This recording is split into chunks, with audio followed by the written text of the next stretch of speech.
Hi, how are you doing? My name is Thomas Bentley, and I'm going to be your host for this special presentation, How to Think About Science in the Age of Evolutionism. Just to let you know a little bit about myself, I'm not exactly unfamiliar with science. I have a bachelor's degree in systems engineering and a master's degree in electrical engineering. I've worked for 15 years in the research laboratories, and so I've worked beside scientists. By the way, engineering is part of science, and I've worked alongside of scientists, and so I understand what science is about and how it works. And today, as we do this presentation, we're going to have an agenda that's only going to talk about three things, really. The three things are, why does it matter? How do you think about science in the age of evolutionism? The next thing we're going to look at is the four things you need to know. You know, there actually are four things that you absolutely need to know about science in the age of evolutionism. And if you know those four things, you will be able to keep the faith. I guarantee it. And then finally, we're going to look at the one thing that you need to do. So that's our agenda today. We're going to look at why it matters, the four things, and then the one thing you need to do. So that's pretty simple. Well, let's start now with why it matters. Are you ready? Okay, why does it matter what you think about science in the age of evolutionism? Well, it matters because of three things. First, it matters because most people don't really understand science. I want you to think about something for a moment. The average person that you see here, when they're thinking about science, they're not at the place where science is happening. They're not going to the conferences, or they're not reading the journals that scientists write in their specific fields. They're not actually where the practice of science is going on. And so, because they're separated from science, where the actual practice of science is happening, they don't receive science directly. Instead, they receive science through basically different avenues. Let me give you an example. One avenue is the avenue of technology. Think about your cell phone for a minute. You know, your cell phone is an example of science past, if you will. It's like looking back in time at ancient science, because it's gotten to the place where you can turn it into technology. An engineer made your cell phone. But many people look at their cell phones, they look at their televisions and the internet and various different things, and they say, that's science. And so they connect with that. They say, okay, that's real, that works for me. But you know, that's really science past. And that's technology, that's engineering, applying scientific principles to create products for you. So that's really not where science is happening today. Another way that people connect with science is they connect through the movies. Oftentimes movies and television programs, they will hire scientists, or they'll just make stuff up. And you get this idea of what science is like through the media of movies and television and the programs that you watch. We get the idea of science through the news or from television programs that talk about science. You know, like atheists, like Bill Nye, the science guy. He was an avowed atheist, and he's espousing his atheism through science, you know, or other types of people like that. We get our understanding of science through these media outlets. We get our understanding of science through our public schools. The public school teacher is not a scientist, but yet they are representing science to the children. And that's very important to understand. And of course, we get our science also through magazines like Time magazine or Popular Science or various other ways. And all of these ways, none of them are actually connected directly to the science or to the practice of science. And so we're really not getting a view of science in the age of evolutionism. We're getting only a filtered view through various sources that are not connected directly to the actual practice of science. And so it's really important for you to understand that.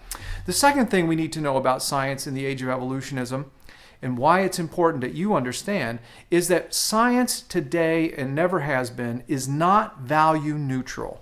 You know, one time in the past, people used to say, well, you know, what scientists believe, it really doesn't have an impact on society. We know today that that's absolutely not true. Think about this idea of social Darwinism.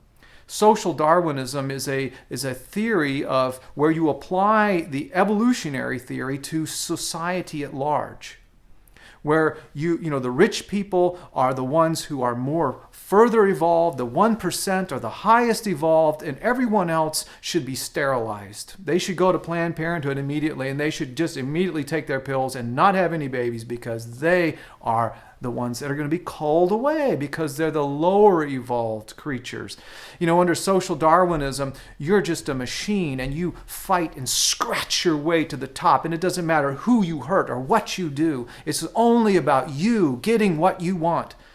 Have you ever thought about how our media portrays social Darwinism? Our television programs? The science is absolutely not value neutral. What scientists believe become incredibly immersed into our culture, and it affects the way we live and the way we treat one another and how our government will treat us. Just think about eugenics for a minute. Eugenics was one of the original offshoots of the Darwinian theory of evolutionism, and eugenics is man saying that we're going to take control of this evolution and we're going to get rid of people. In fact, in the United States, at the beginning of the last century, they sterilized people, and the Supreme Court of the United States upheld it, that we could sterilize people. We caused syphilis experiments on African Americans, and it was all in the name of social Darwinism. Eugenics is very much alive today through Planned Parenthood and various other abortion mills. You think about another reason why is this idea that science is not value neutral. Think about Dr. Haldren. Dr. Haldren, you see here is a picture of him and his book he wrote called Ecoscience, where he unites not only social Darwinism and eugenics, but he unites it with environmentalism to, in fact, impact our society, to change the way we live, to decide who should live and how we should live. So social Darwinism is extremely pervasive in our society, and it's very damaging to our society. And one of the ways you can see this the most is this picture of this man here. This is David Attenborough, this famous British atheist man, who says that humans now are a plague on the earth. We should kill humans. Well, that's all part of eugenics. It's part of social Darwinism. Okay, so the third reason that people need to understand science, why it's so important, is not only because they don't understand science, they don't really get to see what's happening in science. Secondly, they don't understand that science is not value neutral. It has a very much direct impact in your life. But the third thing is authority. Think about the word authority. Authority means the power to influence or command thought or behavior or opinion. And so authority is very important. And today, science is considered authority. You have these person in a white robe, jacket, they're wearing the science jacket, they're carrying a clipboard, and they walk out, and they could say anything they want to say in front of a camera. And you'll believe it, because they're an authority. So I want you to think about something for a minute. Science today is considered an authority. What a scientist says, well, that has to be the truth. It has to be the absolute fact. There could be no way that it could possibly be an opinion or a belief. Friends, we are so snowed today because of the fact that people believe that scientists are authority figures when they absolutely should not be. Let me share with you Dr. Alvin Plantinga, who wrote the book, he's an analytic philosopher, and he wrote this book, Where the Conflict Really Lies. Listen to what he says here, because it's so important for us to understand. He writes this: first, science doesn't address some of the topics where we most need enlightenment. Religion, politics, morals, for example.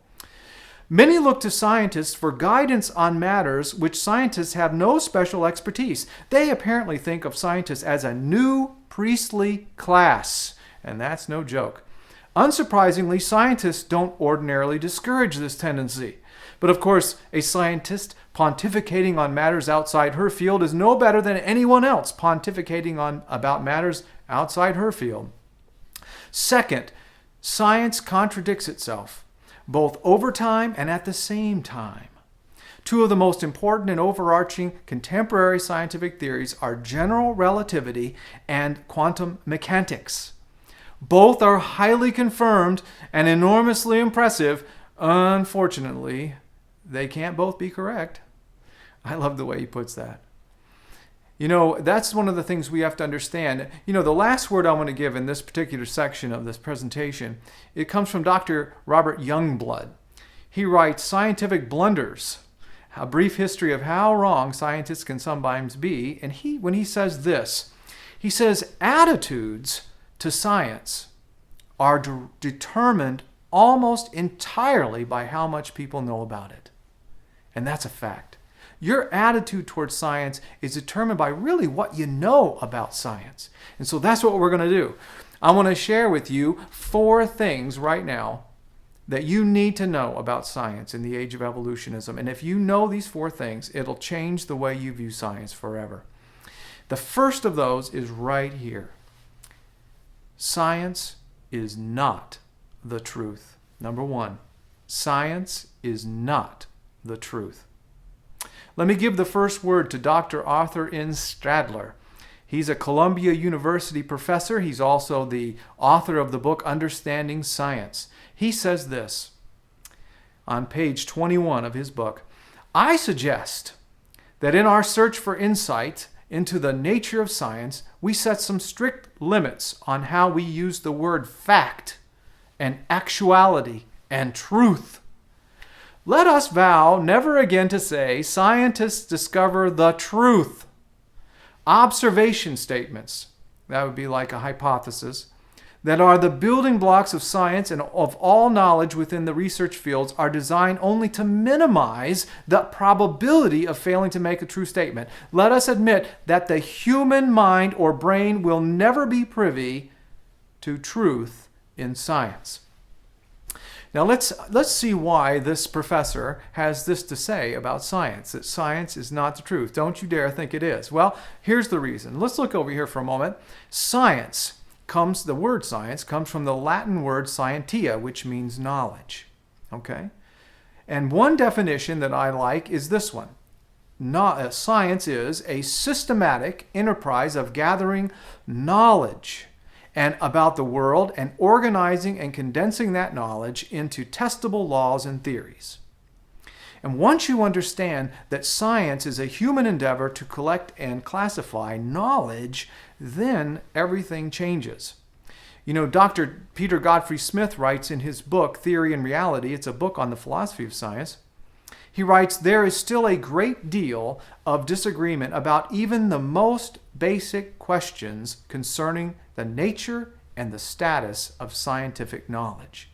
You see, because once you start talking about science as knowledge and the gathering and classifying of knowledge, everything changes. And here's why. Dr. Stephen L. Goldman, who's from Lehigh University, he writes in a book, Science Wars, What Scientists Know and How Do They Know It.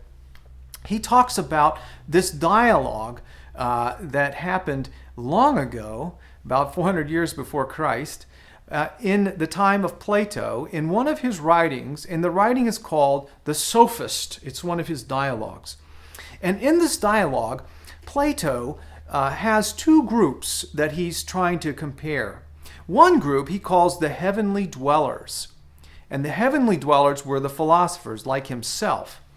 They were up there in the heavenly world because, you know, they're philosophers, they're up there. The other group were called the sophists, and they were called the earth dwellers. They were the not so good people. And the thing that was the linchpin, the argument they were having between these heavenly dwellers and these earth dwellers was over knowledge. Here's the thing. The heavenly dwellers, the philosophers, believed that knowledge is that about which one can't be wrong. Knowledge is about what you cannot possibly be wrong. So that means knowledge is universal. It's timeless. It's necessary. It's certain. You cannot be wrong about knowledge. Knowledge is perfect. It's universal. It's timeless. You can never be wrong. Right? Well, the earth dwellers, on the other hand, had a little more realistic view of knowledge. They believed that knowledge is linked to your experience. It's linked to real life decisions that you have to make in gathering that knowledge. And so it's linked to cultural beliefs. It's linked to particular context with your gathering the knowledge in a particular context. It's linked to the assumptions that you make when you gather that knowledge. And it's not certain, but it's probable. And so here's this battle. According to Dr. Goldman, this same battle is going on today. Anyone who's a scientist, who's doing stuff in the fields of science, believes that everything that they're doing is unique, it's universal, it's timeless, it's absolutely the end of the people that believe in mechanics believe that this has got to be it. The people who believe in Einsteinian theories, this has got to be the truth. This is universal, it's timeless, it can never be wrong. But the reality is, scientists have discovered, especially the philosophy of science, has discovered that the heavenly dwellers are just living in cloud nine. It's just not there. What's really happening in science is more along the lines of these earth dwellers. That science is not absolute. The knowledge that's gained is not certain. It's not certain. It's not timeless. Instead, it is probable. It's directly related to the conditions and the presuppositions, the assumptions, the cultural beliefs, and everything used to gather that knowledge, classify that knowledge. And so this is why science is not the truth. Dr. Ferdinando Canali, he's a professor of hermeneutics, and he tells us why it is that the gathering of knowledge can never be considered the absolute truth. He says that the act of knowledge itself is always a subject and object relationship. Look at this screen for a moment. Here's the classical model, if you will. You have a subject and you have the object. And the relationship, there's always a relationship between the one who is the subject studying the object, like this thing in front of me. The knowledge never comes directly out of the object itself. Instead, the knowledge is always a combination of the subject and the object that's being studied. And one way of looking at this would be the method we call descriptive science. In descriptive science, let's say that the object of study over here is a leaf, and you are the subject, and there's a relationship between you who are studying that object and the knowledge that's gained from that. And if it's descriptive science, then what you're going to do is you're going to describe what you're obtaining. For example, you're going to look at the color, the texture, the size, the weight, the shape. But even though you say you have the color, texture, size, and weight and shape of that leaf, you can never say that you have the absolute truth about that leaf. Why? Because there are limits to the technology that you're using. If I'm only using my eye, I can only learn so much. But if I use a magnifying glass, my knowledge now will increase. If I use a electron microscope, the knowledge increases even more. And so the limits on the descriptive science is the level of the technology that you're using, and obviously the amount that the subject himself, limits his own belief system as he's studying that object. So descriptive science can come close, but it never can be called the truth in science. Now, the way science is most done is called normal science. And if you look at this picture, in normal science, here we have a picture of the universe. And we're studying, the subject now is studying the universe. The relationship here, the knowledge that's gained in this study, is going to be based upon not only the technology used to study the object, like in descriptive science, but here something's different. Here scientists add to the mix that's called knowledge their own experiences. They add their own paradigms. They add their own worldviews. They add their own beliefs about how that object should be or should be acting. So here in normal science, you not only have the technology and the descriptions of what's happening, but you have the belief systems of the scientist all mixed together in what we call science. The knowledge that's gathered in that scientific inquiry. And so obviously when you have something like that, you're going to have differences. Imagine like this slide here. We've got this object, the universe, and we've got scientist 1, scientist 2. And both of those scientists have different paradigms about the way that universe should be, act, or originated. If they were to write reports about what they observed, those reports are not going to be the same because both the paradigms are different. They're coming at it from two different angles. And so the knowledge you're going to have, there'll be some similarities, but there'll be differences. They won't be the same because they have different paradigms or beliefs about how that thing works. And that's how science is done today. Science is done exactly like normal science. And the limits, of course, are what are the beliefs the scientists hold and what kind of technology that they're using. And so here's the point. You can never say that science is the absolute truth. Here's an example from history. Think about the universe itself. Matter of fact, let's go to our solar system. Just go to our particular solar system. About 400 years before Christ, there was a guy named Aristotle. Aristotle really was one of the proto-scientists, if you will. And Aristotle had a paradigm as he looked out into space. He said, you know, the earth is the center. Here's my paradigm. The earth is the center. This is my belief. And that everything else rotates around the earth. And number two, that's my first paradigm. My second paradigm, as Aristotle, is that everything rotates in complex circles. So not only do everything rotate around the earth, but they rotate in little circles around the earth. And so, just as it says in Theory and Reality, Dr. Peter Godfrey Smith, he writes, Aristotle said the earth was seen as a sphere positioned at the center of the universe with the moon, the sun, and the planets revolving around it. Well, you know, about 150 years after Christ, there was a man named Ptolemy, and Ptolemy was following Aristotle's paradigm 100%, and he actually made tools to make predictions that would basically tell him where objects in space were going to be. So he used Aristotle's paradigms to make predictions. And of course, he placed the sun between Venus and Mars.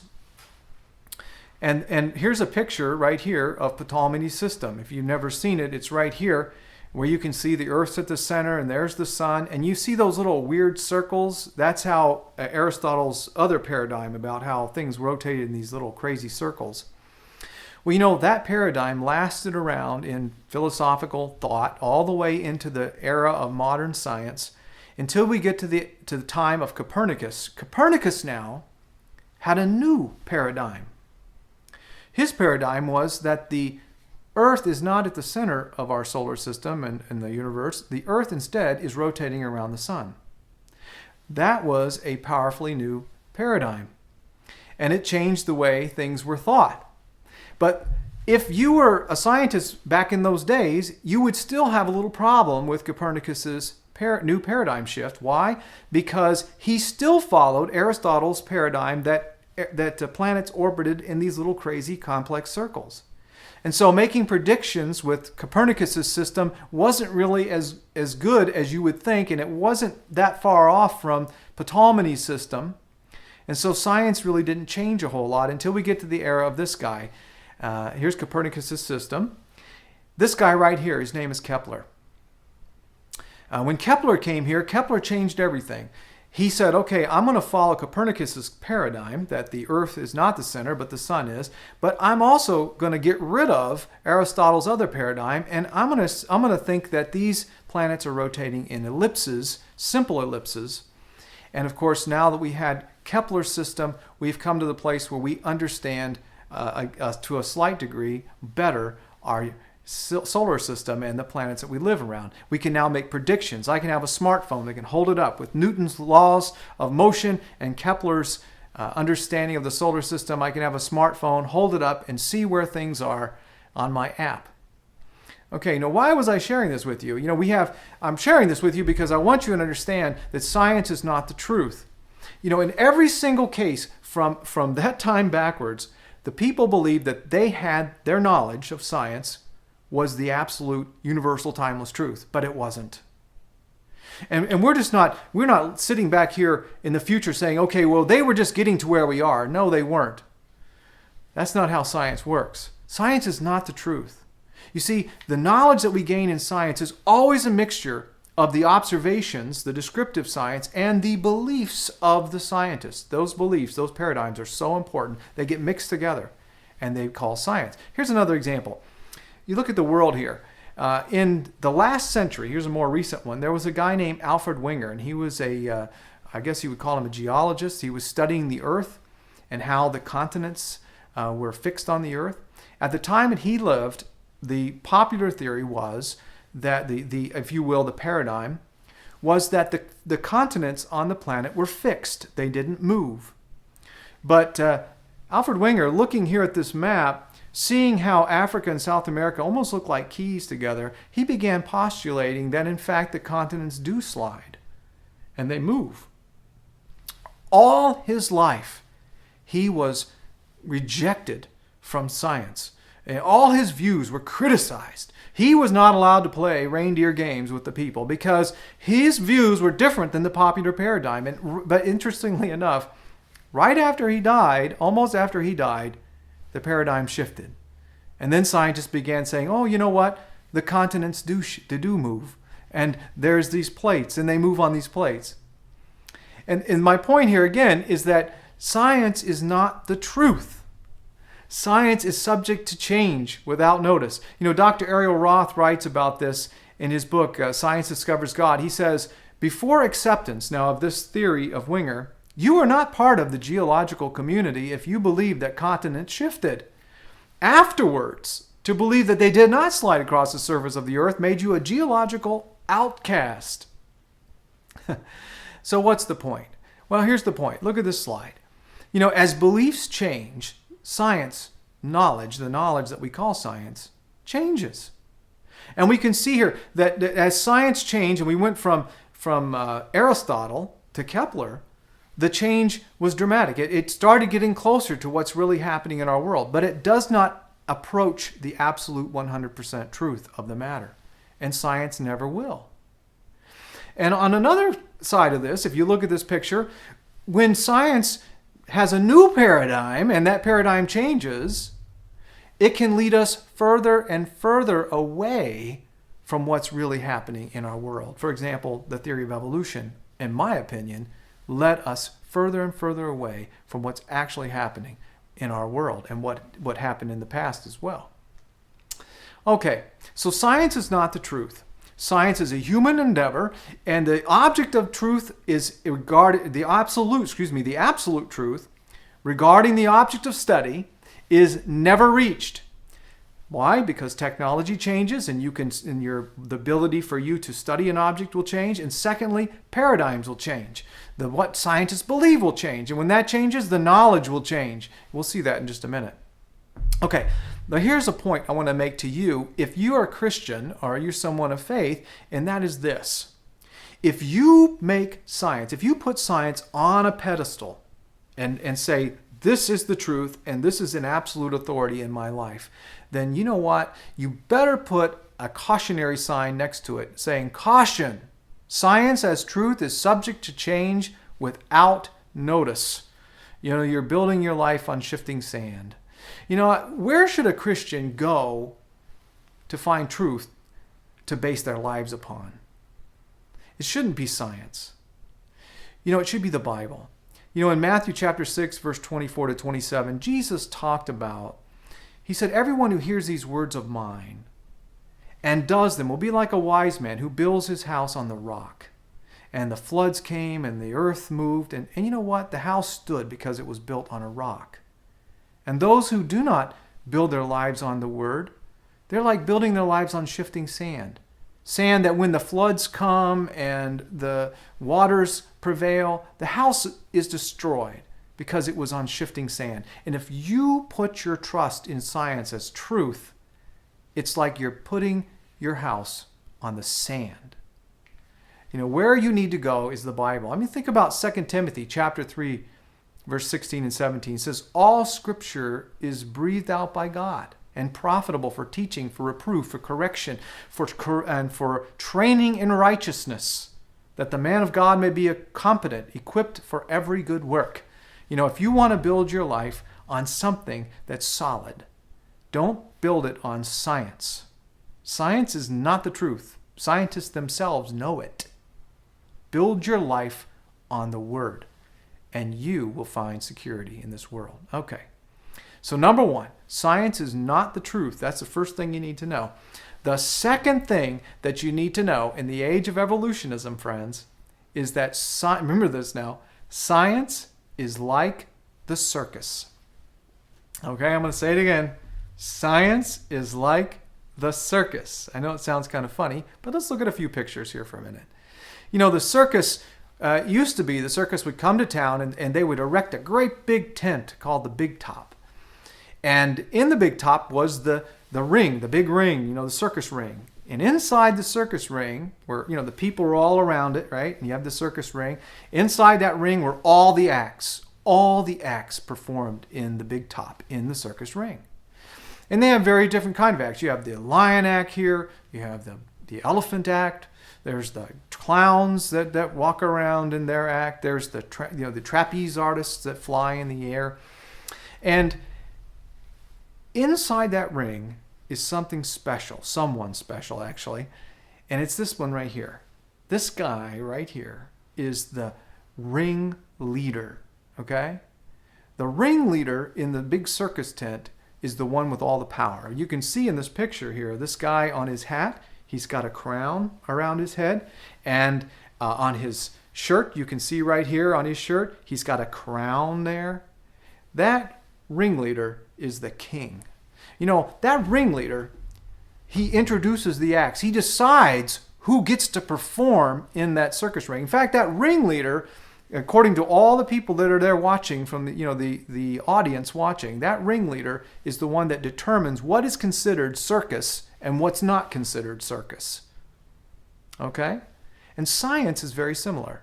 You know, science has many, many, many different fields that all play in the big circus ring of science. I mean, there's tons of fields: oceanography, agriculture, thermodynamics, veterinary medicine, atomic physics, M theory, all kinds of things. There's science studies, feminist sciences today. There's all kinds of different kinds of things: paleontology, anthropology, all these different types, engineering, nursing. There's a lot of different sciences that play in the big top in the circus ring of science.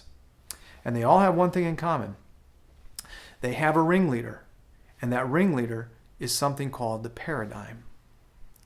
The paradigm is the ringleader in science. It's what determines what is considered scientific or not scientific in a given field. All fields of science have paradigms that they use and they work under. And individually they have these paradigms, and all of them together have paradigms that they have and that all of them share. And these paradigms determine what is considered science. So let's look at a minute for what these paradigms are. A paradigm is an assumption. Did you catch that? It's an assumption. It's a presupposition or a belief. Talk about faith, right? It's a belief about how something should act or should be. And so a paradigm is simply like a theory or a hypothesis. That's another word for a paradigm. Theory, hypothesis, is an assumption. It's a belief about how something should be or something should act. And paradigms rule in science. They are the ringleader in science. You see this book here? I'm putting a book up here. It's called The Structure of Scientific Revolutions. It's written by a guy that's named Thomas S. Kuhn. And Thomas S. Kuhn, he's got several PhDs. One of them is in physics, and another one's in the philosophy of science. And he was revolutionary in the study of science and how science works, because he was one of these people that opened our eyes to how important and how domineering paradigms are in science. Not only the formation of a paradigm in a new field or in a field, or how a paradigm will shift from one to another as time progresses or different things happen. And this guy tells us various things about paradigms. For example, he tells us that there are signs of maturity in a given field. When the field finally boils down to this paradigm, operates under this paradigm, it's mature in that sense. They're seen as more successful than competing paradigms in solving problems that a specific group of scientists find important. Not all of them may find it important, but when a specific group finds it important, and enough of them follow this paradigm, it becomes the paradigm. It commits scientists to the same rules and standards. That means that you are not allowed outside the paradigm. Once you learn the paradigm, for example, you learn many of them in your science textbooks, you're not allowed to go outside them. The paradigm is the ringleader, and it basically controls it. You can't get outside that paradigm, and as a result, they're inflexible. They restrict any theory that's outside what the paradigm provides. And so if the popular paradigm, if you have a theory that's outside that, you're restricted. You're not considered scientific in that field because you're outside that paradigm. And friends, I don't care how you think about this. That is how it works. And here's the most important thing. The paradigm in power determines what is considered scientific. Don't forget that. The paradigm that has power is the one that is considered scientific. Other theories are not. Gives you an example. The theory, the paradigm, the worldview of evolutionism or evolution is the predominant paradigm as the government of the United States has set forth. It is the predominant paradigm in science in America today. But there are other paradigms or worldviews that describe origins or how things came about. There's an intelligent design community out there. There's a creation science community out there. But they are not considered scientific. Why? Is it because their ideas are stupid? No. It's because the paradigm in power is what is considered scientific. This is why atheists like Richard Dawkins can go all around the country doing these evangelistic tours that he does for other atheists. And he'll come into a town and he'll just talk science. He'll stand on top of the bully pulpit of science and basically put people down for not believing in evolution. And how is it that he's able to do that? Well, it's simple, friends. The paradigm in power determines what is considered scientific. And remember, a paradigm is a belief. It's an assumption about how things work. Remember, science is not the truth. And you got to understand the ringleader in science, in the big circus tent of science, is the paradigm. It really is the ringleader. It controls what is considered science. So when you look at these pictures of Darwinian evolution and various things, understand why they're like that.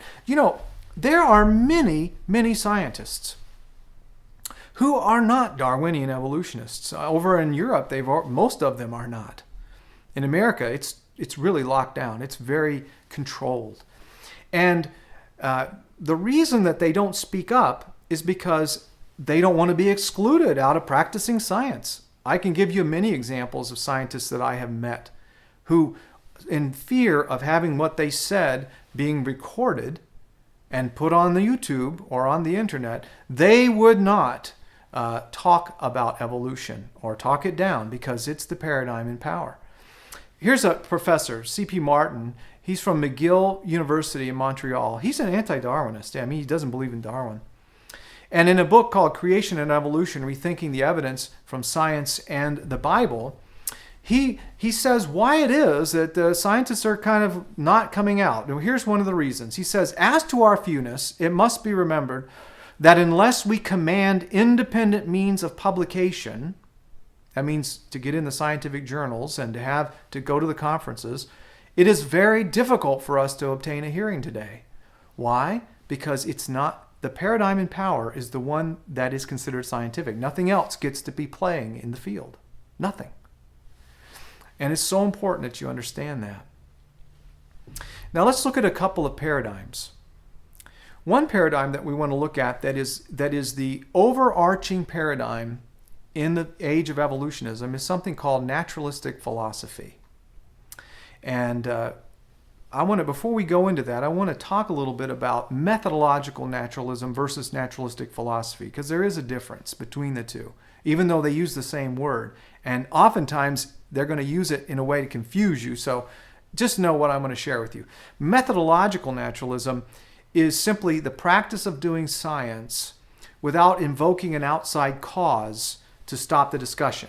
Okay?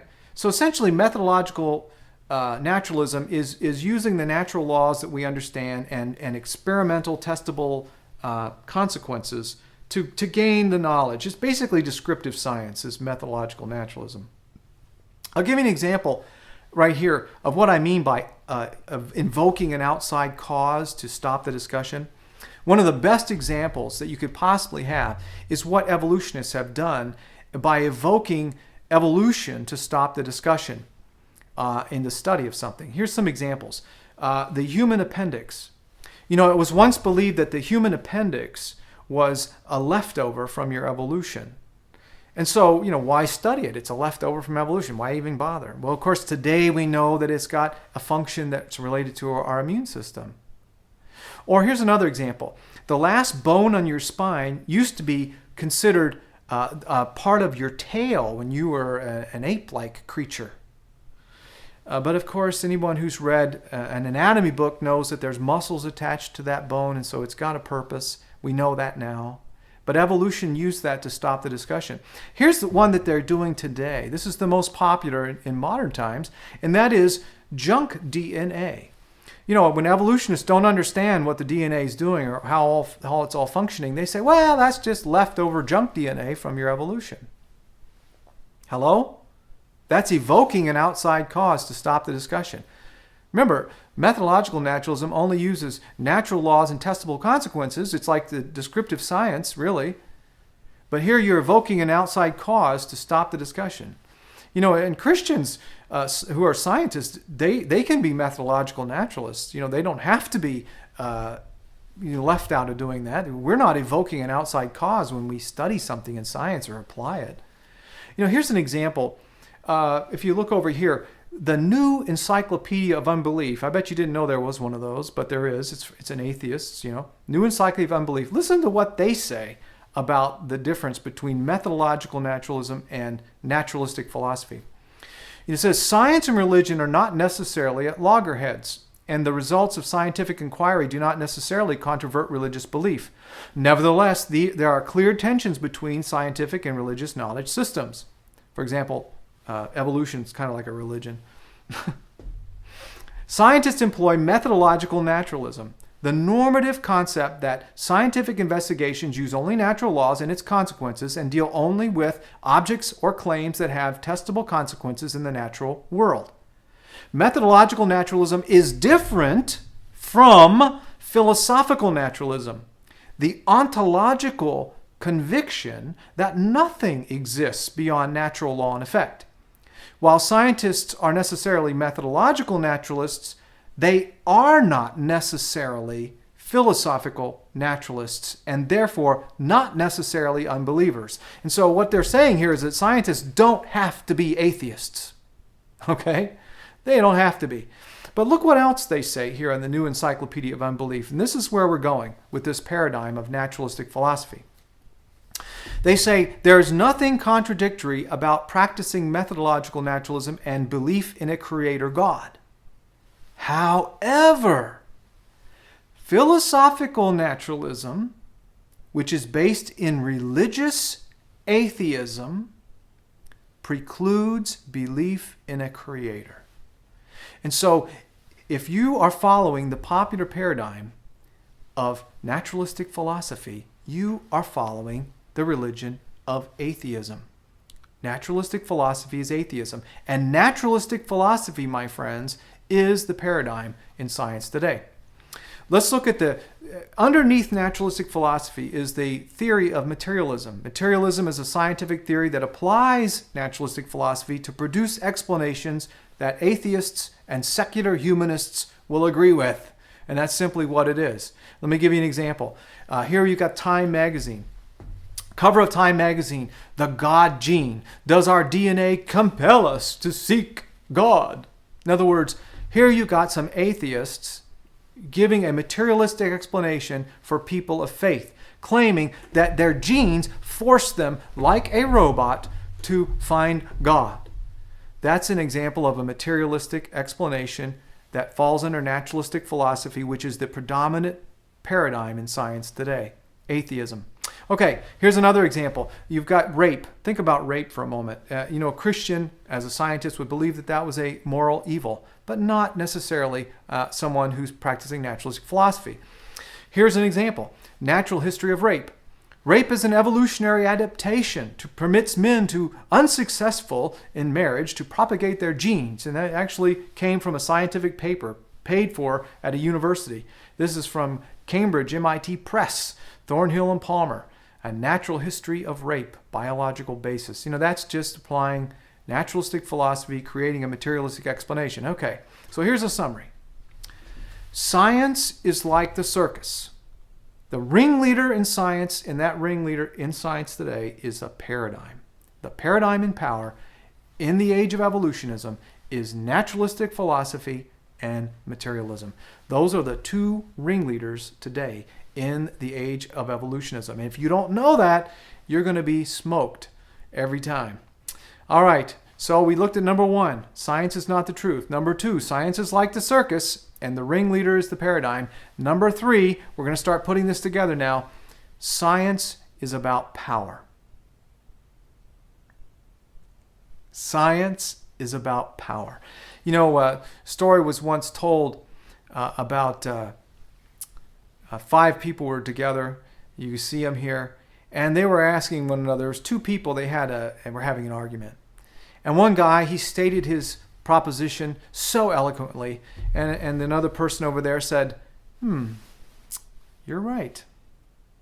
Then the next guy stood up and he started talking about his side of the story. And again, it was an eloquent discussion. Same guy said, you're right. Then the third person that was watching this whole affair goes, wait a minute. They can't both be right. And of course he said, you're right.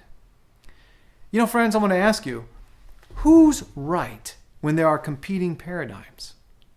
How is it that one paradigm can gain power? How does it that paradigms can even get these positions of power in science, you know? How do they shift from one to another? That's what we're going to look at here as we look how science is power.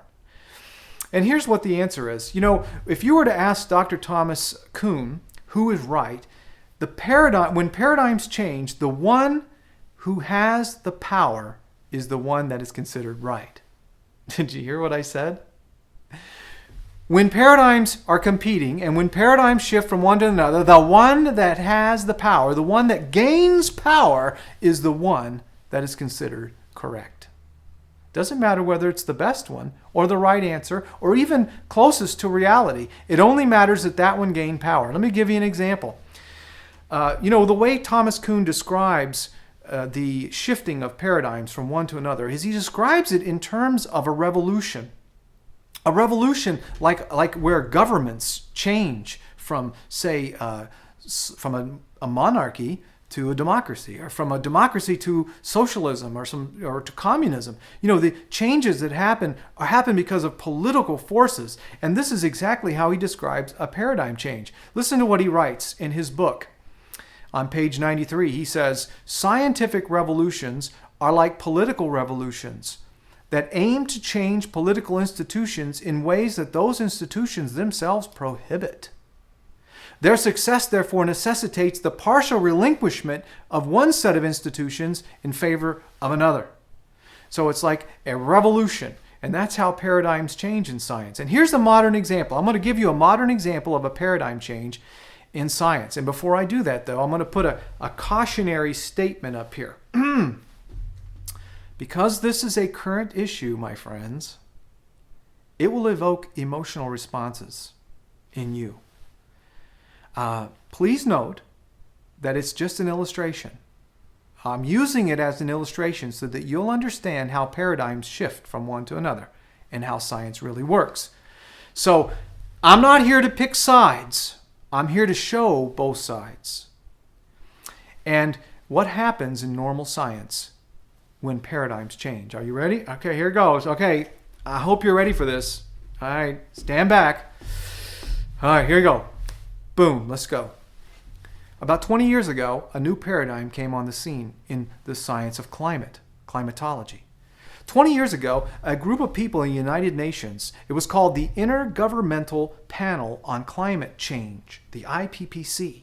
They began to postulate a new paradigm, one that hadn't existed before, in climate change. And their new paradigm was this, that man-made carbon dioxide was accumulating the oxygen in the atmosphere, and that carbon dioxide accumulation in the atmosphere was causing the planet to heat up like a greenhouse, and that it was a closed greenhouse, and that if we didn't do something about men driving cars and manufacturing and plants and producing things, then we're going to destroy the environment. That was what you probably know now as global warming. 20 years ago, that was a new paradigm. Well, and here's what it is. Human-produced CO2 that comes from manufacturing, from driving cars and trucks, creating electricity, is directly responsible for the heating of the planet, and if this increase in CO2 isn't stopped, the planet will overheat, resulting in damage and destruction. Okay. Well, there's a book by Dr. Ralph B. Alexander that I'll be quoting here. It's called Global Warming False Alarm: The Bad Science Behind the United Nations Assertion That Man-Made CO2 Causes Global Warming. He writes this. Now, don't miss this. This is the other side. Contrary to popular opinion, however, the major greenhouse gas in the atmosphere is not CO2, but water vapor, H2O. Water vapor accounts for 70% of the Earth's natural greenhouse effect, and water droplets in the clouds for another 20%. And water droplets, while CO2 contributes only a small percentage, between 4 and 8% of the total. You notice that water, in one form or another, is over 90% of greenhouse gas is water in one form or another. CO2 is only 4 to 8% in the atmosphere, a contributor for warming of our planet. Of course, we need our planet to be warm for us to survive. All right, he goes on to write, Dr. Alexander, he writes, the global warming debate hinges on this issue of how separate observations about the Earth's temperature and CO2 content of its atmosphere should be interpreted. That's really where it's at. How do you interpret CO2 content versus temperature? And that's where it's all standing. All right. Well, in his book, he looks at the IPCC methodology. And we know this. If you've been watching the debate, you've probably heard these things. First thing he says is the IPCC inflated the data that the Earth is heating up by cherry-picking data from areas where it's naturally warmer and excluding data from areas where it's naturally colder. He writes that the IPCC has made up data, created data, that it uses to convince government that CO2 in the past is linked to warmer temperatures. This is the famous hockey stick graph that has been discredited, and everyone knows now is a forgery. And the IPCC ignores data that shows that temperatures in the distant past have gone down, even though the CO2 level in the atmosphere has gone up, just like what's happened over the last decade. Okay, so we see these things, and if you watch the media, you're going to find some really conflicting things happening. You know, like this one here, the Mail Online. Global warming stopped 16 years ago. Reveals Met Office. Report quietly released. And here's the chart to prove it. You know, over the last 16 years is flat. You know, there's no global warming. CO2 going up, global warming not happening. Interesting. Or how about this one? Does NASA data show global warming lost in space? This is an interesting one. Dr. Roy Spencer, a U.S. scientist team leader for Advanced Microwave Scanning Radiometer, out in space, was looking at our atmosphere, at the heat, you know, how it was heating up and stuff. Listen to what he says. The satellite observations suggest there is much more energy lost to space during and after warming than the climate models show. He said the planet isn't heating up, in other words. So, in other words, it's not a closed greenhouse. There's vents. It opens up and the heat escapes. Interesting, isn't it? Or how about this one? World Atlas. You know, they make an atlas of the world. They say the ice loss claim is exaggerated. In other words, they're exaggerating the claims about the loss of ice on the planet. Or hear about this one. President Obama, I am a firm believer in climate change is real. Yeah, of course he is. Yeah. Isn't that interesting how this is all working? Well, let's ask the question now. You know, we've looked at both sides for a moment. According to Dr. Kuhn, now remember, according to Dr. Kuhn, which one is right? Is Dr. Alexander and his group of scientists saying that it's a false alarm, or is the United Nations IPCC right? Which one is right? According to Dr. Kuhn, which one is right? Well, you guessed it. The one that is right is the one that has power. Their paradigm has power in the universities, in the government, and in the policies that govern society. And if you look at our universities, you look at our government, you look at the policies that are governing our society, clearly the winner is the paradigm of global warming. It is the paradigm that has power. And there's implications to that. Remember, I'm trying to share with you how paradigms shift from one to another. It's a revolution. Dr. Alexander writes this. He says both groups, now these are both sides of this, both scientists now on both sides, defend their views vehemently, although the debate, if it can be called a debate, is mostly conducted out of public sight in the silent world of internet blogs. The public, visible picture is quite different. Almost exclusively, the mainstream media present the alarmist viewpoint done alone and do so as if man-made global warming were an established fact, a belief that no longer needs to be questioned or debated. The standpoint has even been adopted by many professional scientific societies. Think about that. And when that happens, things change in science. Dr. Richard Linsden, he's a professor of atmospheric science at MIT. He's quoted as saying this, "But there is a sinister side to this feeding frenzy.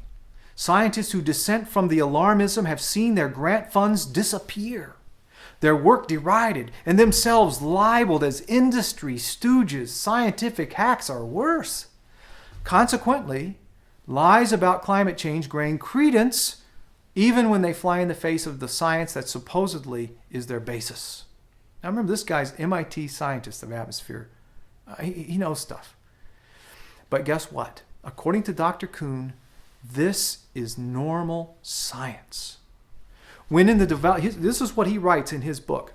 When in the development of a natural science, an individual or a group first produces a synthesis able to attract most of the next generation's practitioners, the older school gradually disappears.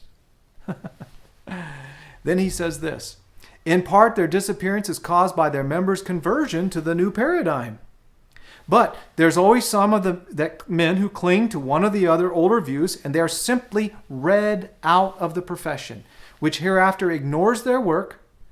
The new paradigm implies a new and more rigid definition of the field, and those unwilling or unable to accommodate to it must proceed in isolation." This is how normal science works, friends. The paradigm in power gets it all. And of course, the new normal is reflected in the textbooks immediately. Listen to what Dr. Kuhn writes, and this is so instructive. "Science students accept theories on the authority of teacher and text, not because of evidence." Not because of evidence. What alternatives have they, or what competence? The applications given in texts are not there as evidence, but because learning them is part of learning the paradigm at the base of current practice.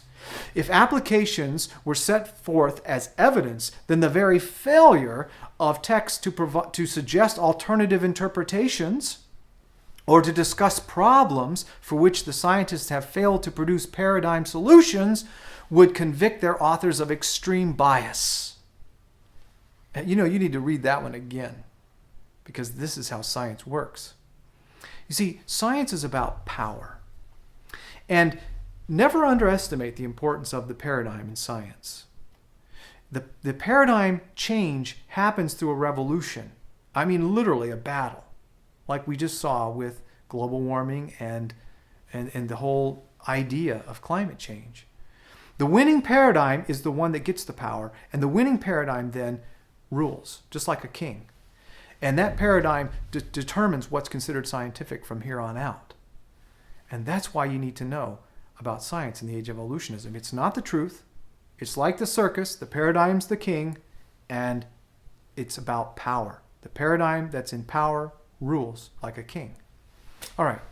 Number 4. This is the last thing you need to know in the age of evolutionism. And then we'll move on to the one thing you need to do, okay? So hang with me here.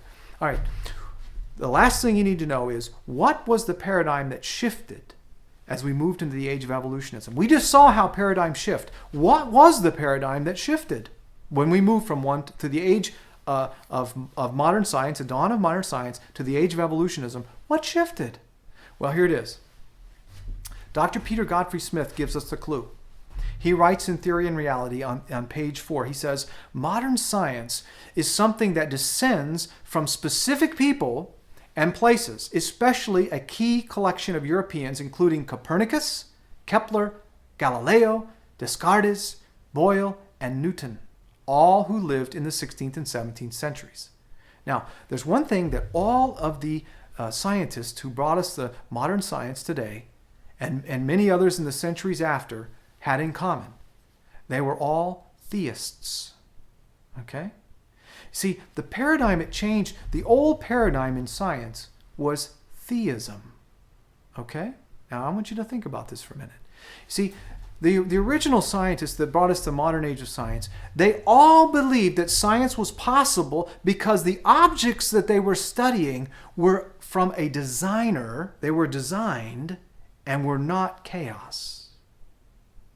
And so the founders of modern science were theists. When they looked out at the world that they were studying, and they were doing methodological naturalism and studying these things, they were looking at them from the perspective of, I am looking at design. I am looking at something that shows the evidence of a designer. And so I know I can do science because things are orderly. Things are finely tuned. Things are happening. You know, I can make predictions that'll work because I'm not studying a bunch of chaos. That was the paradigm in science, was theism. But what shifted as we moved into the era of evolution is the new paradigm was atheism. And through naturalistic philosophy, remember, naturalistic philosophy is the religion of atheism. Nothing but nature exists. Nothing else. You can't have anything outside of nature. You know, you can't ask any questions, like a circular argument. Nature is all I see, therefore nature is all that there is. I can't tell you where nature came from. I can't answer that question because I'm an atheist. There is no God in the new paradigm. Science is the study of purposeless, random processes. You can't look out there and think that anything's got design. No, it's got to be an accident. It has to be, because the new paradigm is atheism. And the purpose of science then is to explain apparent design with chaos. And that's exactly what's happened. Let me give you an example. Let me first share with you where this all happened. When did this paradigm begin to shift? Well, you know, the era of modern science hit basically a bump in the road through something called the French Revolution. The French Revolution was pivotal in history. Because remember, science originated really in Europe and then blossomed to the world. And it was there in Europe that the French Revolution happened. And the French Revolution was an interesting time because you had a monarchy and you had the 1%, which was basically the monarchy and the nobles that owned all the land. And then you had the third estate, which was the 99%, basically, the peasants. And in the monarchy and inside the nobles was the clergy. You know, they owned everything as well. They were very wealthy, and the Roman Catholic religion had really degraded Christ with their practices. And it was there that the people rebelled. They brought democracy through the French Revolution to France, but in the process, they rejected Christianity. They de-Christianized the country. They changed the number of days of the week to 10, and they changed the names of the month. And in the part of this, Robespierre and these fellows the Jacobins, they began a worship of reason. And this is the basically, if you want to call it the spawn that brought us the age of evolutionism, the worship of reason. And let me explain what it is so you'll understand. You know, scientific reason can be likened to this picture here of this apple. Imagine that a fella comes down through a field, he's walking around, and all of a sudden he sees this apple tree. He picks one off and he eats it. Oh, this is so good. And he gets down there and he sees these little black things in there. He doesn't quite know what they're for, so he just throws it on the ground and he walks off. A month or so later, he comes back and there's a little tree growing right there. He's curious. Well, how did that tree get there? So a few years later, he comes back and sure enough, that tree's got those little round things on them. And he says, there it is again. And he picks one of those apples off and he eats it again. He tears it apart till he finds those little things. He says, I bet you this is what did it. And he takes it and he goes over and he plants it himself. And sure enough, the tree grows just like he thought. And he grows tall and there's the plant. And now he's learned something about nature and he can create progress. But you know, he doesn't just say, wow, that was a cool design. No. He says, I did that. I did that. It's me. It's all reason. It's all me. You know, he never once says, wow, who made that in the first place? Because then he takes the little seeds. He says, you know what? I wonder if these other things have those little things in them, and I can control them too. And so he finds other seeds, and he begins to plant gardens and grows, and he controls his own environment because he's got some technology. He's got progress. And he says, it's all me, I did it. It's all me. Reason. Very humanistic. You know, it's like someone going into a library of nature and finally figuring out the right book and opening the book and the how-to book of nature and copying what they see there and making a little technology and a little progress out of it and then saying to themselves, I did this. I am mighty. I am like the Most High. I mean, that's essentially what reason is. It's atheism. It's humanism in the worst possible way. I did this. That's the worship of reason. I'll give you an example. Pierre Laplace. You know, this guy wrote a multi-volume work on celestial mechanics. Basically, he took Newton's technology, his theories, and he showed through Newtonian physics that he predicted that the universe would be stable. You know, they were thinking back then that it was possible that the universe was going to, you know, because of gravity and things like that, it was going to cave in on itself. And he showed using the technology that was developed through Newton, he applied it mathematically, and he says, you know, it's not going to happen. And so he wrote this book about it. And one day, Napoleon, who you know, basically had the French Revolution, and then Napoleon came during the French Revolution and became the dictator afterwards. Napoleon was having this dinner. And Laplace was invited. He had been given this book. And there Napoleon asked Laplace this question. He said, so tell me, Monsieur Laplace, what is the place of God in your hypothesis? And Laplace's famous answer was, Sire, I have no need for such a hypothesis. I have no need for God because I am a God. I figured it all out. This is the essence of what we have today in science. You know, George Santayana, he's a contemporary philosopher. He writes in the book, The Story of Philosophy, he writes that reason is man's imitation of divinity. It's man saying that I am God. I figured out what the little seed was for, and I can make progress now. And so now I am like the Most High. I am like God. That's essentially the attitude of reason that came out of the French Revolution. And friends, the French Revolution was what spawned the age of evolution in our country. You know what Thomas Kuhn says? Thomas Kuhn says that a paradigm change is like picking up the other end of the stick. A process that involves handling the same bundle of data as before, but now you place on that data new system of relations with one another, giving them a different framework. So when you change paradigms, you don't change the data or the world. You simply just reinterpret the world the way you want it under the new paradigm.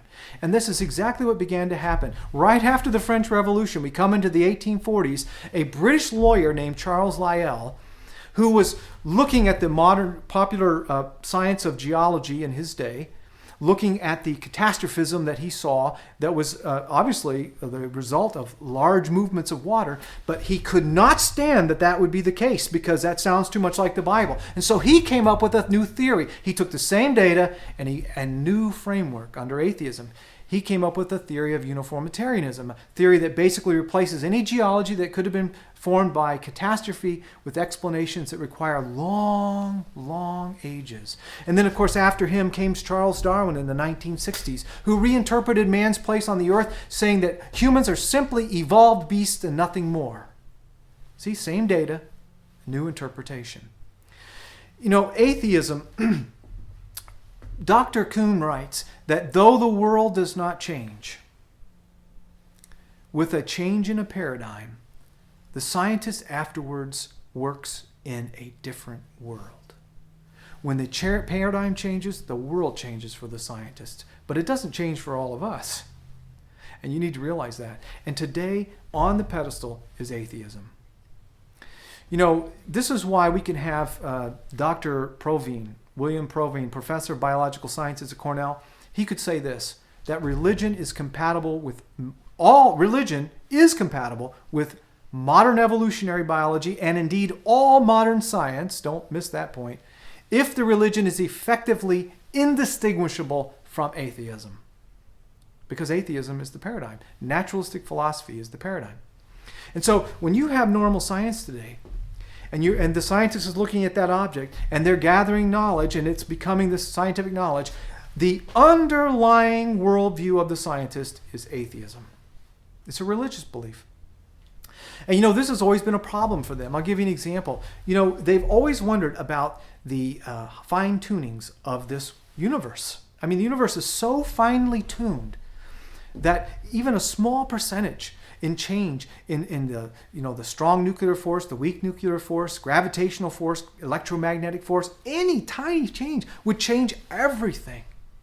How is it that it's so finely tuned, so precise, so designed? Well, remember, under atheism, you got to explain design with chaos, and so that's exactly what they've done. To give you an example of how they've done it in the last 30 years, I'm going to talk to this fellow over here. His name's Dr. Lee Smolin. He's an atheist. I don't think he's a Christian or a person of faith by any means, but he wrote a book called The Trouble of Physics, and it's called The Trouble of Physics, The Rise of String Theory and the Fall of a Science.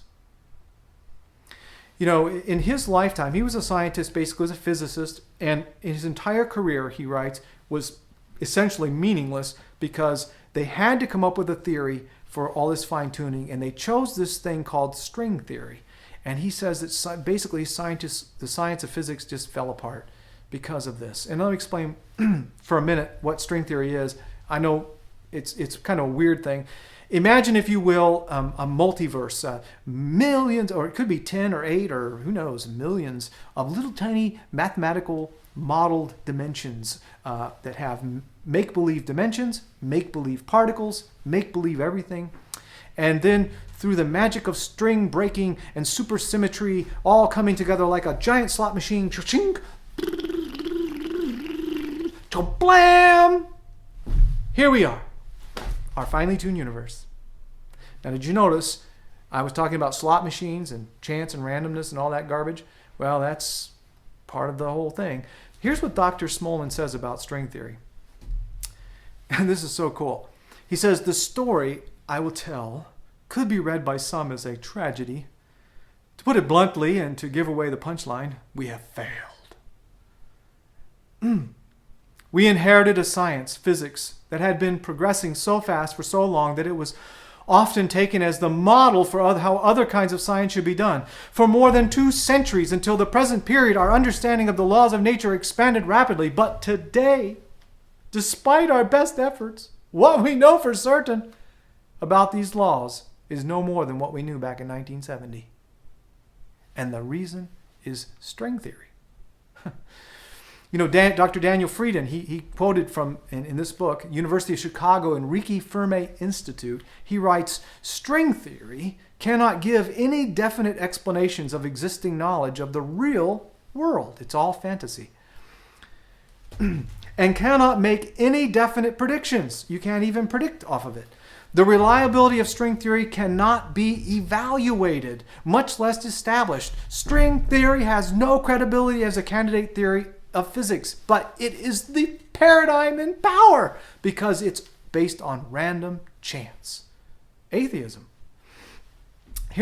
And you know what? They're going to go that way no matter what. This article right here in 2005, New Scientist interview with Dr. Leonard Susskind. He basically says if for some unknown reason we can't figure this whole thing out, we're still going to go for random atheistic processes. Doesn't matter what we do, what you say, we're going to go that way.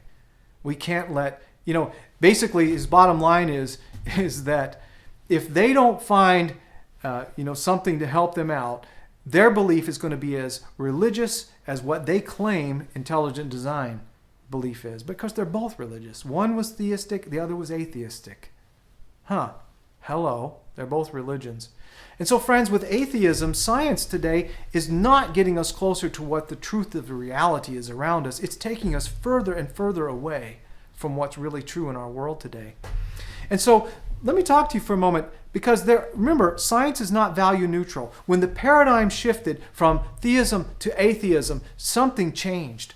When that paradigm happened, the paradigm changed, and it changed everything in our lives. Think about what's happened to our society. Natural selection, for example. This theory that came up by a creationist that was basically copped by Darwin and his atheistic buddies. They currently tell us that natural selection is what created you and all the complexity and design that we see around us. It was natural selection and random mutations and time. These guys, random, purposeless processes created all this stuff. And so when you look at the complexity and the beauty of a leaf, or you see the incredible complexity of sexual reproduction, or the DNA in your cell, the language, and all of the incredible impossibility, what they're really telling you, friends, is they're saying, we want you to go over and bow down to nature and say, oh, great natural selection, how is it that you've done all this amazing, wonderful creation? So in other words, where atheism goes, atheism always takes us to paganism. Atheism and paganism, they're like buddies, even though paganism is religious. It's a worship of nature. I'll give you an example if you don't think I'm serious about this. Here's a real-world example. In 2011, in the fall 2011, BBC World Service had a program called Heart and Soul where they did a study on the nation of Estonia, and it was called Nation of Little Faith. And they went over to Estonia because Estonia is the least religious country apparently in Europe, or maybe in the whole world, and it was official. And they wanted to find out why. Well, of course, they interviewed a few people. Here's one they interviewed. This was a lady, one of the few Christians in that country who grew up there. Here's what she said. She thinks that part of the reason why so few people her age are interested in Christianity is the legacy of state atheism.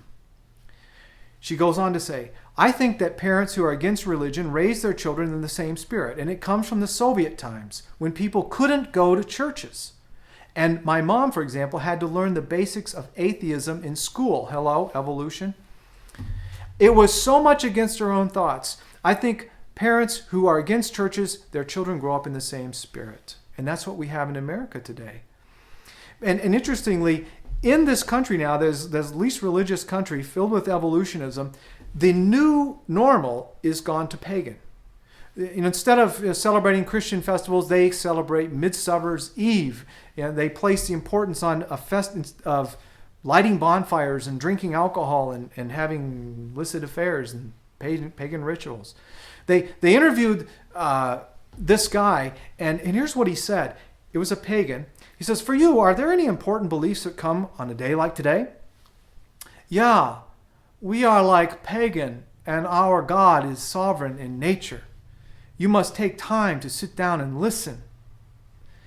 And the last word in this article was so telling. He says, years of state atheism and the lack of religious education have left their mark on Estonia. You see, because atheism and paganism go together.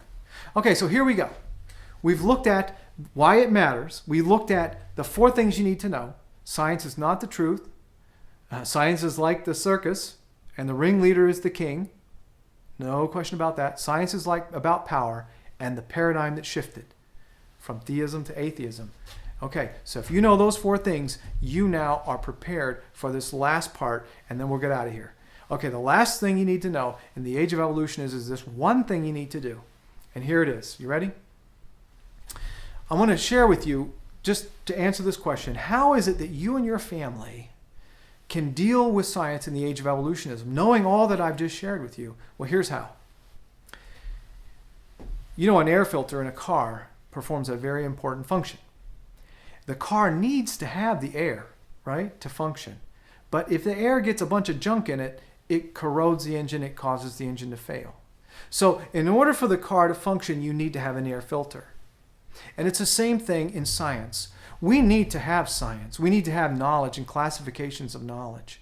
But we don't need all the junk that comes from evolutionism. So how do you filter that out? Well, there's 2 ways of doing it. To keep the faith in the age of evolutionism, you need to apply these kind of filters. There's just 2. The first one is this, a sorting filter. A sorting filter. And this is going to come from Dr. Godfrey Smith. He tells us that there's two flavors in science. If you think of science as flavors of ice cream, there's two flavors, and they're this. There's descriptive science, which is like the scientific method we talked about earlier, and there's normative science, which includes paradigms and beliefs. So there's these two kinds of flavors in science, all right? And Dr. Smith says this. He says, a distinction that is very important here is the distinction between descriptive and normative theories. A descriptive theory is an attempt to describe what actually goes on, and or what something is like without making a value judgment. A normative theory does make value judgments, and it talks about what things should go on or what things should be like. In other words, they include the beliefs of the person making it. So you got these two kinds of theories, and you need to know what you're dealing with when you're dealing with scientists. And that's what he says. He says, when assessing general claims about science, it's good principle to constantly ask, is the claim intended to be descriptive, normative, or both? So, the problem that we face, if you look at this picture, here we are, we don't know much about science. We got all these different avenues of people telling us about science. We're not actually out there where science is practiced on a daily basis. And as a result, what we're being fed is a combination of two things. We're constantly being fed descriptive and normative science. And oftentimes they're mixed right on top of one another, so you don't really know. I'll give you an example. Here's a homework assignment for you. There is a conference that goes around the country. It's called the TED Conference, Technology, Entertainment, and Design. And it's held by a group. It's a private nonprofit group that does this. They're essentially a liberal progressive group. And so all the stuff that you see there is going to be flavored by the politics of liberal Democrat philosophies. Okay? And on there, they had one that just so perfectly describes how you receive science on a daily basis. And it'll be a good experiment for you to see if you can filter normative from descriptive theories. Here's the example right here. This lady over here, her name's Cheryl Hayashi. She's a scientist and she studies spiders. She has this presentation, The Magnificence of Spider Silk. And in the presentation, she starts off with these descriptive descriptions of spiders. They live here. There's these different kinds all over the world. And immediately she jumps to evolution's tree of life. And you'll notice there's not one bit of data there on any of those trees describing a pre-spider. Okay, because there aren't any. But you know what? In the age of evolutionism, the way science works, evolution is the paradigm in power. And so she doesn't have to put any data there. She doesn't have to. Even if there isn't any data, it doesn't matter. Evolution's the paradigm. So she starts talking about spiders and evolving, right? She just says it. Shows the picture. Then she goes back on and she talks about the many purposes for spider silk and all this stuff. And then she actually shows a fossil spider that looks just like the spiders we have today and doesn't explain how this millions and millions of years old spider never evolved. But she doesn't have to because it's the paradigm in power. Remember that. Then she starts getting real specific about her science and talks about the various and numerous silk glands and how it's produced. And finally, boom, the piece de la resistance, she pulls out and shows us the DNA of spider silk. This is the powerful stuff, this amazing thing. At this point, you're in awe. All this descriptive science, right? Then she goes right back to evolution again, shows the tree of life. She just shows the tree of life thing there. And then she ends this presentation. And she says this unbelievable statement from an atheist evolutionist. She says, the next time you see a spider web, please pause and look a little closer. You will be seeing one of the most high-performance materials known to man. A material that's more high-tech than anything that we could possibly do or make. But yet it came about by random chaos and chance. Duh! You get it? Now, You go online, you go on YouTube, you look at that, you watch that presentation. I guarantee you, if you were a young person, or anybody really, and you were watching her witty style and her coolness and all that neat, slick, descriptive science, you'd walk away, if you hadn't been here with me today, you would walk away from that presentation and you would say, wow, I think I should believe in that evolution stuff. Evolution stuff, oh, that sounds pretty smart. You know, friends, that's how science is today. You always get normative and descriptive science all mixed together. And you have to be smart enough to sort it out. Okay, so the first thing you need is a sorting filter. Try that one and see how well you do. Okay, the second thing you need is a time delay filter. Time delay filter. And here's what I mean. You know, I was a systems engineer, and I know that anybody knows in systems engineering that if you have a system like this, where you have an input, a system, and an output, and there's no feedback, you can get an input that will cause that output to the whole system to crash, basically, to go unstable. And the same thing happens to us. You know, we're Christians, we have our Bibles, we have our faith in God, but all of a sudden there's a media story. The media story comes out and some media person claiming to talk about science says, well, over in such and such a country, they found another bone and they say that that's a missing link. Or they'll go over there and they'll say, well, we just discovered the Higgs boson and now we can just dispose of God or something like that.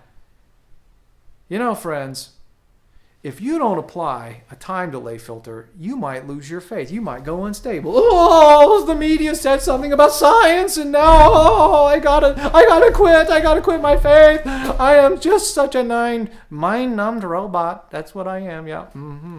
Hello. Sorry. I just get sarcastic when I think about what's happened to our world, and how truly we need to understand science in the age of evolutionism. You know, let me give you some examples of where science has taken us. Look over here. You got all these missing links. You got the Pitdow man, the Nebraska man, the Java man, the Lucy, the Colinth deception, the Archaeoraptor, all these, you know, the reptile bird, that's a real popular one now. Every one of these things, when they came out, were promoted by the media as science. They changed the world. In the 1920s, they changed Christians to atheists. They changed everything.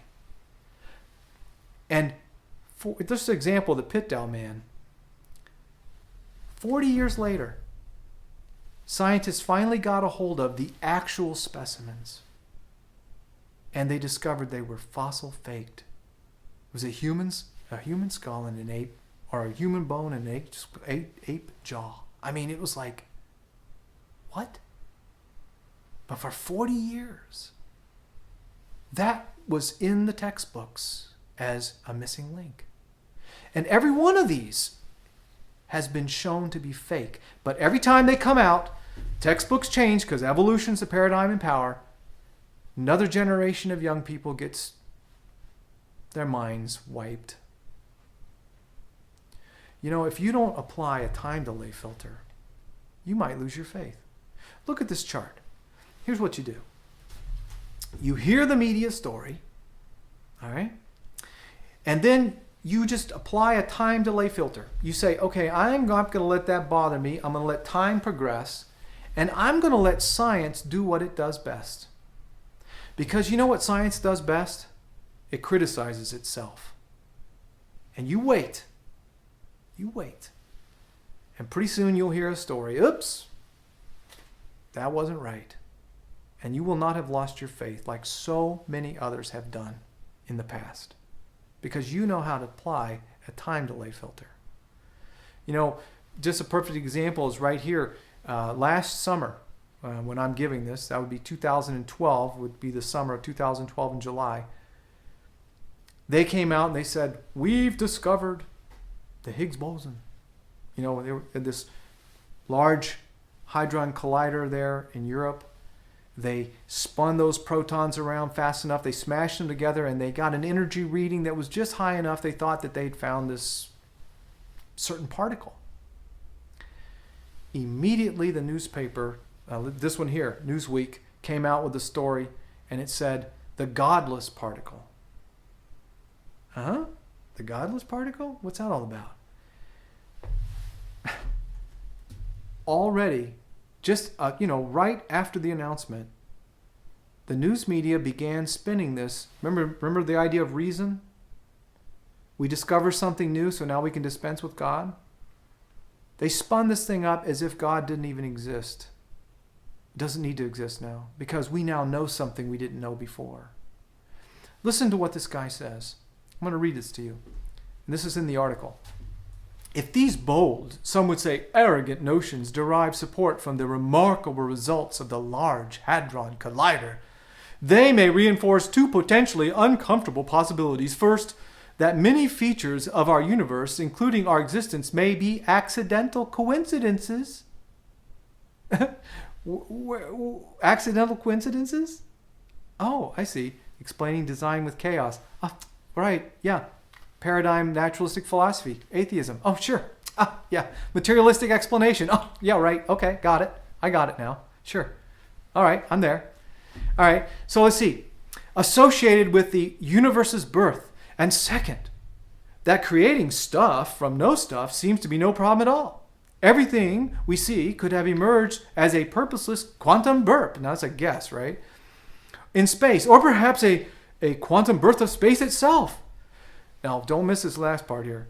Humans with their remarkable tools and their remarkable brains have just taken a giant step toward replacing metaphysical speculations with empirical, verifiable knowledge. The Higgs boson particle is now arguably more relevant than God. You see it? This is exactly what I was explaining. The paradigm shifted from theism to atheism, and atheism has to explain everything by chaos, and the worship of reason is number one. If they figure something out, remember now, it's just a theory. They don't know for sure. Let science do what it does best. Put a time delay filter on there. And by the way, I hate to mention this to the person that wrote that article, but if you look over here at Hebrews 11, verse 3, it says, by faith, which is what they're doing. It's all faith. We understand that the worlds were prepared by the word of God, so that what is seen was not made out of things which are visible. Hey, what do you know? Maybe they did discover something after all. Listen, friends, here's the conclusion. Science is an exciting field. Christians should have a part in science and be a part of science. But that's only possible if you understand science in the age of evolutionism. You have to understand how important it is to know science in the age of evolutionism. You've got to know those big four. That science is not the truth. That science is like the circus and the ringleader is the king. That science is about power and the paradigm that gets the power rules. And that the paradigm that shifted was going from theism to atheism. Today, friends, science is religiously atheist. And that science, that religious view, remember, science is not value neutral. Science is not value neutral. It's impacting your family. It's impacting you. If you don't understand what you've just heard, listen to it again. Go and watch that YouTube video, The Magnificence of Spider Silk. Learn to apply these filters, especially the time delay filter. And keep your faith. Because truly, friends, the only true science is science that came from our Creator God. We look out on a universe that was created. You have been created. The designed. And friends, we need to be worshiping that Creator. Don't fall into the trap that's been set for you. Listen, I pray that as you've watched this presentation that you've been blessed. And let's just say a word of prayer as we close. Would you like to do that? And I'm going to keep my eyes open as I pray. Father in heaven, I want to pray for the people that have been watching this today. That somehow they would understand science in a new light, that they would not see it as an authority in their life, that they would not see science as a pillar to build their house of faith on, but rather that they would see your word and trust in you. And as they become scientists, they would keep that in mind. And as they grow in faith, that you would reveal to them the incredible secrets of your design. I thank you so much for them and pray for them in Jesus' name. Amen.